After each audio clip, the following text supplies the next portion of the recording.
Hello everybody, this is Hope, and welcome to another Naruto Shippuden reaction. We're finally back.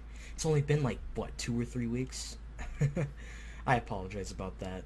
I've been extremely busy, but I will be sure to get my schedule fixed so that we can get more episodes uploaded. That way Naruto Shippuden doesn't take like 5 years before I complete it. Because I'm a big Naruto fan, and having to wait to watch one episode kills me. Especially when we're on the Pain arc, which is apparently everyone's favorite arc.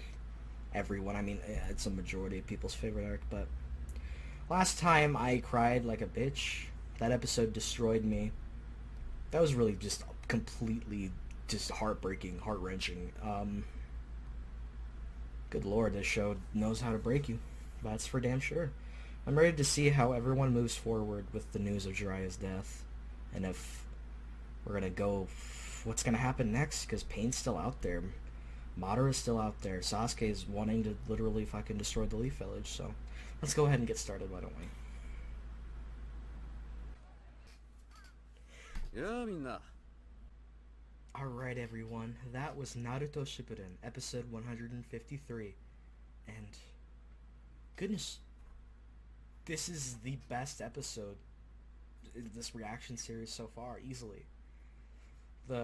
The entire episode was an emotional roller coaster filled with what makes Naruto unique. What makes it a show that stands above other shonen for me. Because I'll be honest with you, it's hard for me to say this, because I don't have nostalgia for Naruto. I didn't grow up with it, nor did I really care about it. I hated the show. I thought it was awful because I was dumb and let preconceived bias give me a predetermined idea of what the show was like. But a friend watched it with me and got me into it, and it's hard to say this because I love other shows. Like, I love Berserk, I love, Clannad After Story, so many other great series, but honestly, I think Naruto's my favorite. Like, I don't think it's the best series ever made. In my heart it is, because there are flaws, but it's gotta be my favorite, because I've never seen a series grip me this much into its characters.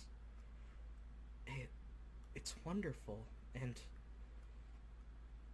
let's just discuss how beautiful this episode was, because it did so many things right. I mean, it showed Naruto's depression perfectly. Him...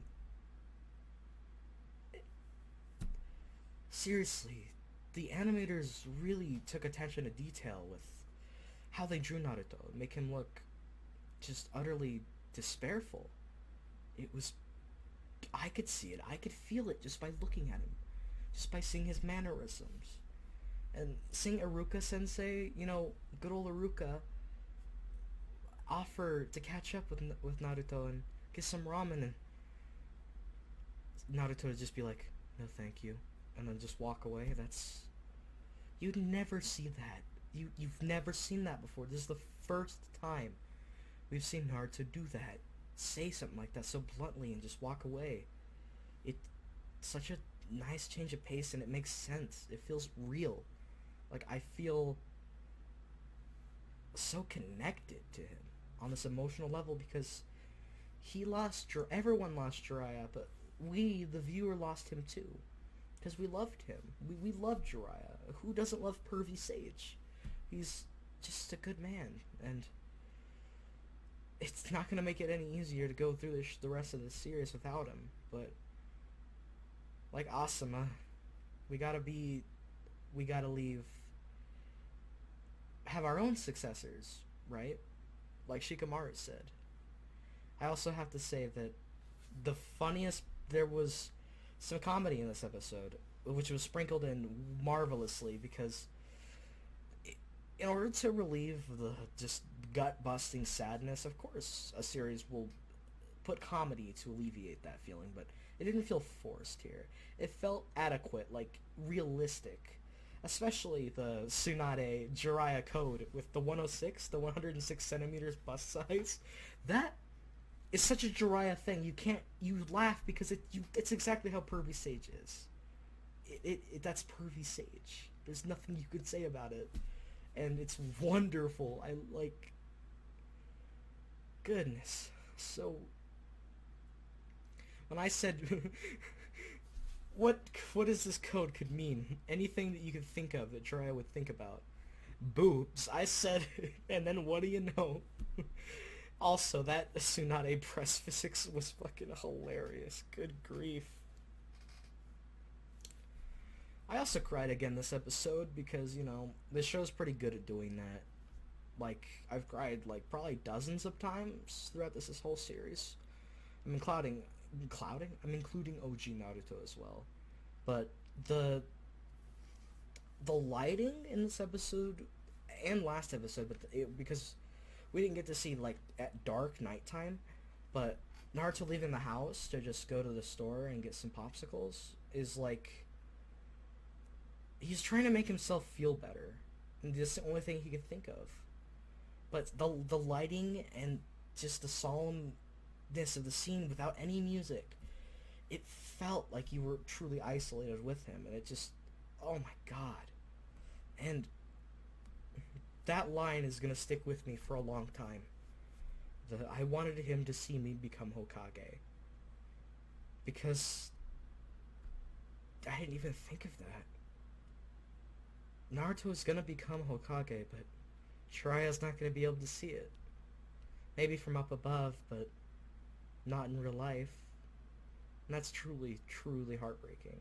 But I will have to say, as much as Pervy Sage was like a father to Naruto, I would argue that Iruka is just as much, if not more, of a father to Naruto as well.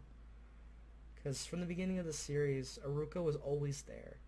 He's such a special character that, while it doesn't show up that much, when he does, he steals the show. Because Iruka is just such a lovable, heart-filled figure of love, and he's wonderful.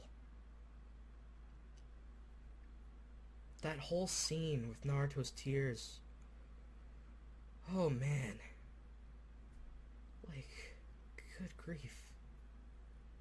Such a sad scene. And then oh goodness. I just still have to remind myself that Jiraiya's gone.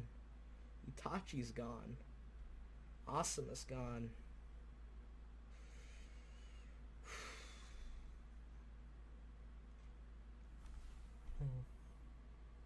So many are gone. But the one thing I will say about this episode that I wasn't expecting was Shikamaru's brilliance. Shikamaru has always been a brilliant character. From the beginning, I didn't care about him at all. No one did. Just like with Choji or even Ino. But the show gradually builds them up by actually layering them, slowly but surely, and adding on to them each time. And Shikamaru quickly grew to be one of my top 5 characters. I love Shikamaru. And his role in this episode was beautiful.